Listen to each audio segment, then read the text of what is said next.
24/7. За, сайн бацгаана уу. Бомбо 24-7 суугийн удаа танд хүргэж байгаа мэдээлэл болвол нүдний шилтэй зураг дарах, нүдний шилгүй зураг дарах ямар ялгаатай байдгийг гэдэг ч юм уу тэр талаар ярих гэж бодож байна. Яг энэ хажууд хүмүүс ойд мод хөрөөж байгаа учраас хөрөөний дуу орж магадгүй шүү.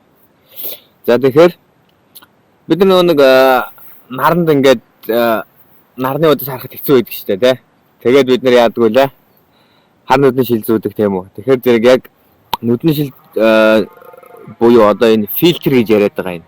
Энэ фильтрийг зураг авах гэж байгаа камеранда одоо ашигласнаар ямар нөлөө үзүүлдэг юм бэ гэдэг тал дээр. За миний нүүрэн дээр нэлээд нар гэлааж байгаа бох тийм үү. За харъя.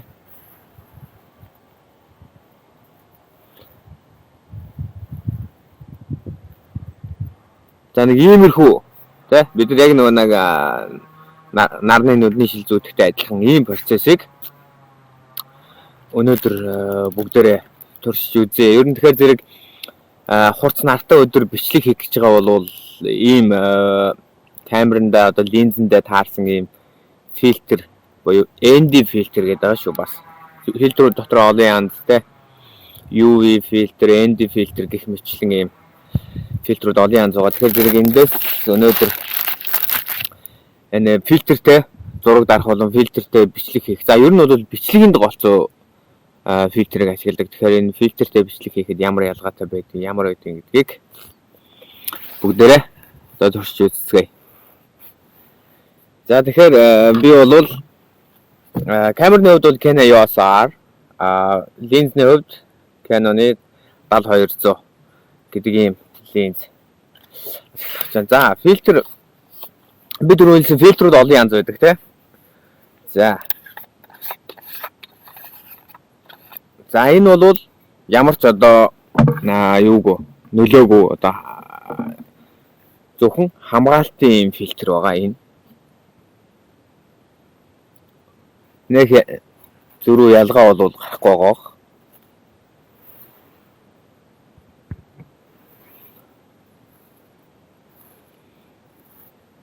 Тэгэхээр энэ бол зөвхөн урдаас нь чулуу өсрөх ч юм уу те одоо байгалийн тийм эрсдлээс хамгаалсан юм фильтрээ гэж ойлгож болно. Тэгэхээр энэ фильтрүүд маань бас дотроо хэд хэдэн янз.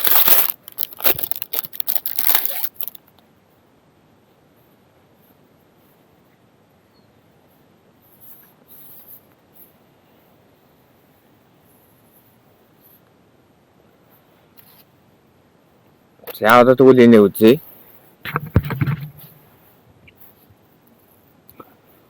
За миний яг нүүрэн дээр тусч байгаа энэ оожгыг гэлааж байгаа хэсэг.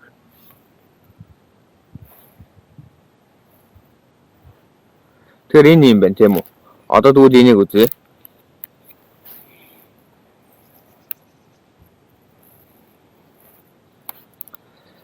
Тэгэхээр юм байна. За тэгэхээр зэрэг ND use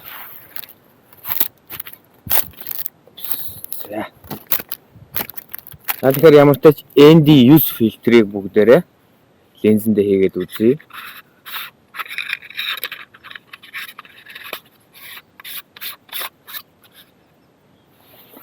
За ингээд үндсэндээ яг юм хар нарны шил зүүчлээ гэд бид нэр ойлгочих болно.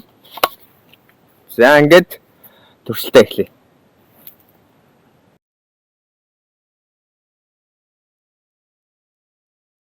За тэгэхээр ийм айхтар гэлатай байгаа үед энэ фильтрийг хийвэл яг юу болох вэ?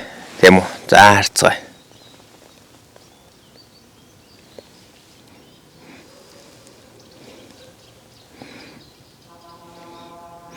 Тэр хит их хурц гэрэлд одоо нэг ингээд харагдахгүй байгаа зүйлс чинь яаж ингэж гоё тодорч харж байгааг тавхан харж байна.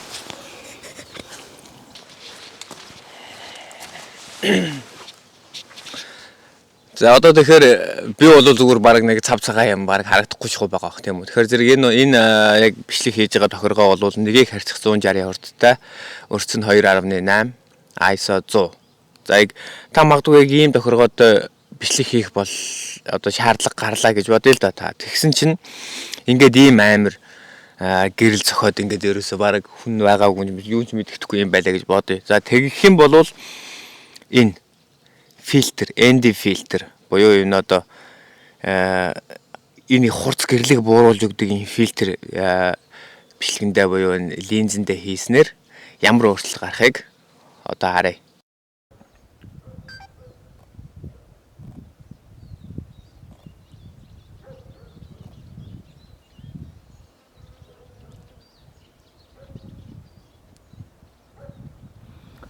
За ерөнхийдөө гадаа хурц нартай тэнгэрт ямар ч үүл байхгүй. За ийм үед бид нэр энэ ND фильтр хийснээр иймэрхүү бичлэг хийж болох нэ. Тийм үү. Тэгэхээр зэрэг ямар хөө одоо гэрлийг бууруулж байгааг та бүхэн харж байна.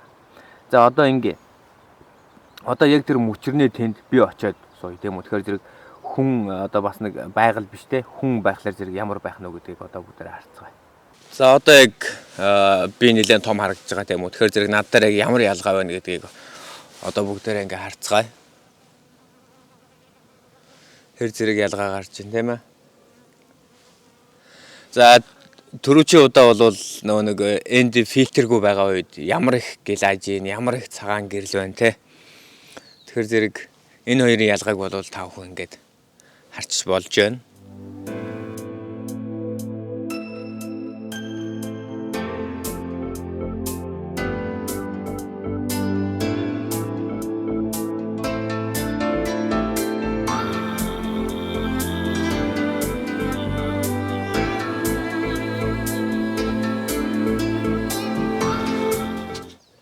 За тэгэхээр ийм гелатай байгаа үед фильтр хийвэл бид нар шууд ингээд яг энэ үндсэн байгаа тохиргоогоор нь бид нар ашиглаж болно гэсэн үг. Одоо жишээ нь нэгийг харьцах 160 хурдтайгаар бид нар ийм гялгар биш ийм одоо бүх зүйл нь нарийн харагдсан ийм бичлэг хий гэхэд бид нар ийм фильтр ашиглаа хийж болж юм тийм үү. За тэгвэл фильтр ашиглахгүйгээр бас энэ хурц гэрлийг арилгаж болно. За тэгэхийн тулд бид нар энэ хурд гэдэг зүйлийг нэмэх ёстой. За одоо жишээ нь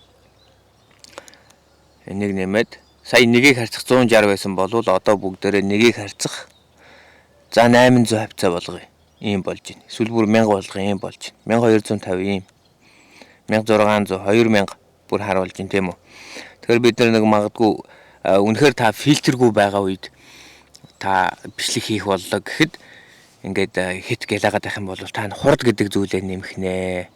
Хурд гэдэг зүйлийг ингээд 1000 хүртэл ч юм уу ингээд нэг 800 хүртэл нэмэхэд нэг иймэрхүү бичлэг бичигдэж явах жишээтэй. За тэгэхээр зэрэг эсвэл хурдаа ингээд нэмээд байж болно. Эсвэл эсрэгээр нь за өрцөө бас хааж болно. Гэх мэтлэн ийм тохиргоонуудыг хийгээд бас ND фильтргүй үед бас та гоё бүх зүйл нь тод харагдсан юм дата сайтай бичлэгийг бас хийх боломжтой байдаг бахнэ. За энэ хурд өрц ISO гэдэг талаар юу юм бэ гэж бодож байгаа бол миний YouTube суваг дотор би яг энэ хурд ISO өрц одоо энэ бүгдийг нэлээд дэлгэрэнгүй тайлбарлсан бичлэгүүд бол хийцэн байгаа. Та бүхэн тэндээс үзэж болно.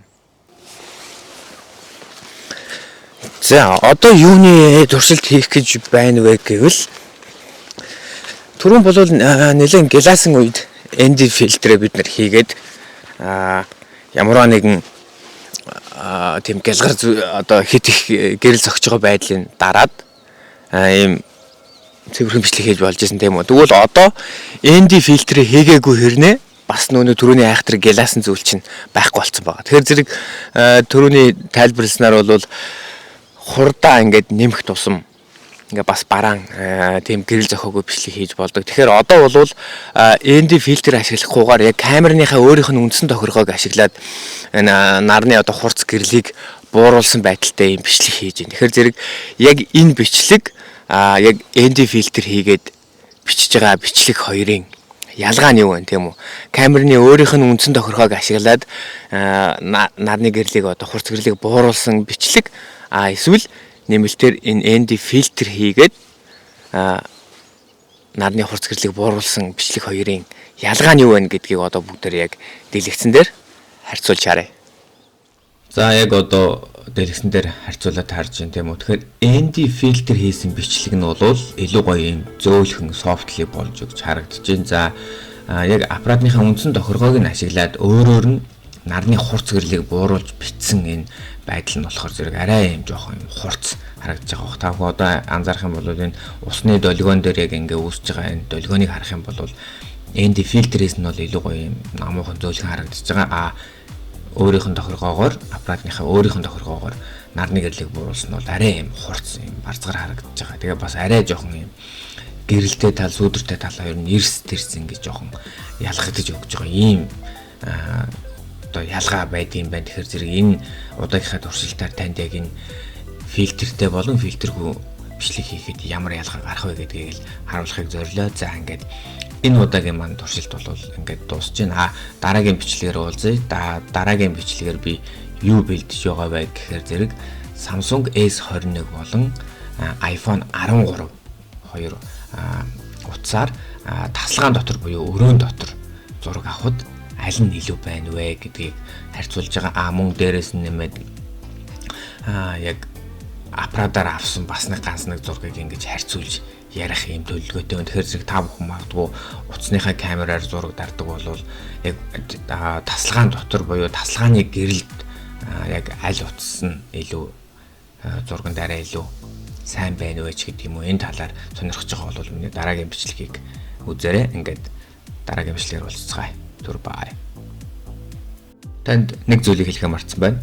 Та subscribe дарахаа битгий мартаарай. Танд subscribe дарснаар танаас ямар нэгэн төлбөр одоо юу гэдэг ямар нэгэн зүйл илүү дутуу одоо янз бүрийн юм нэхгүй мэдээж магадгүй та subscribe дарах гэхлээр зэрэг таныг юм бүглэх хэсэг гарч ирж магадгүй. Тэгэхээр зэрэг та яагаад бүглэх хэсэг гарч ирж байна вэ гэвэл та Google аккаунтаа идэвхжүүлээгүй байна гэсэн үг. Тэгэхээр зэрэг та тэр гарч ирж байгаа хүснэгтэн дээр өөрийнхөө Gmail-ийг хийгээд доор нь пассвортаа хийгээд ингээд Google аккаунтаа идэвхжүүлснээр та бүх YouTube сувгуудад subscribe дарах болон комент бичих зэрэг эрх хүч чинь нэгдэг байгаа. Тэгэхээр үүнийг дуулгая.